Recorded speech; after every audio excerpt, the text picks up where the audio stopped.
ഹൃദയപൂർവ്വത്തിന് schedule rap. Empuraan പ്രൊമോഷനിലേക്ക് Mohanlal. നിങ്ങൾ ആദ്യമായിട്ടാണ് ഈ ചാനൽ കാണുന്നത്, എല്ലാവരും ഒന്ന് സബ്സ്ക്രൈബ് ചെയ്ത് ബെല്ലൈക്കൺ അമർത്തി ലൈക്ക് ചെയ്യാൻ ശ്രമിക്കുക. ഇതൊരു പുതിയ ചാനലായതുകൊണ്ട് നിങ്ങളുടെ എല്ലാ സപ്പോർട്ട് വേണം. അഖിൽ സത്യൻ്റേതാണ് ചിത്രത്തിൻ്റെ കഥ. മോഹൻലാലിനെ നായകനാക്കി സത്യൻ അന്തിക്കാട് സംവിധാനം ചെയ്യുന്ന ഹൃദയപൂർവ്വം എന്ന ചിത്രത്തിൻ്റെ ആദ്യ ഷെഡ്യൂൾ പൂർത്തിയായി.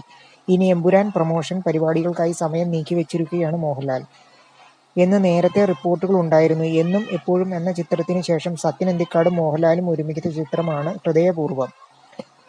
സന്ദീപ് ബാലകൃഷ്ണൻ എന്നാണ് ഈ ചിത്രത്തിൽ മോഹൻലാൽ അവതരിപ്പിക്കുന്ന കഥാപാത്രത്തിന്റെ പേര്. അഖിൽ സത്യൻ്റേതാണ് ചിത്രത്തിന്റെ കഥ.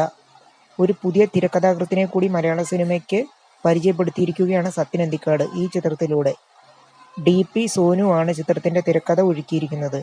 ഷോർട്ട് ഫിലിമുകളിലൂടെ കടന്നുവന്ന DP സോനുവിന്റെ നൈറ്റ് കോൾ എന്ന ടെലിഫിലിമാണ് സത്യൻ അന്തിക്കാടിനെ ആകർഷിച്ചത്. അനൂപ് സത്യനാണ് പ്രധാന സംവിധാന സഹായി. ആശീർവാദ് സിനിമാസിന്റെ ബാനറിൽ ആന്റണി പെരുമ്പാവൂരാണ് ചിത്രം നിർമ്മിക്കുന്നത്. ആശീർവാദ് സിനിമാസും സത്യൻ അന്തിക്കാടും ഒത്തുചേരുന്ന 5ാമത്തെ ചിത്രമാണ് ഹൃദയപൂർവ്വം. വളരെ പ്ലസന്റ് ആയ ഒരു ചിത്രമായിരിക്കും ഇതെന്ന് സത്യൻ അന്തിക്കാട് വ്യക്തമാക്കുന്നു. നിങ്ങൾ ആദ്യമായിട്ടാണ് ഈ ചാനൽ കാണുന്നത്, എല്ലാവരും ഒന്ന് സബ്സ്ക്രൈബ് ചെയ്ത് ബെല്ലൈക്കൺ അമർത്തൂ.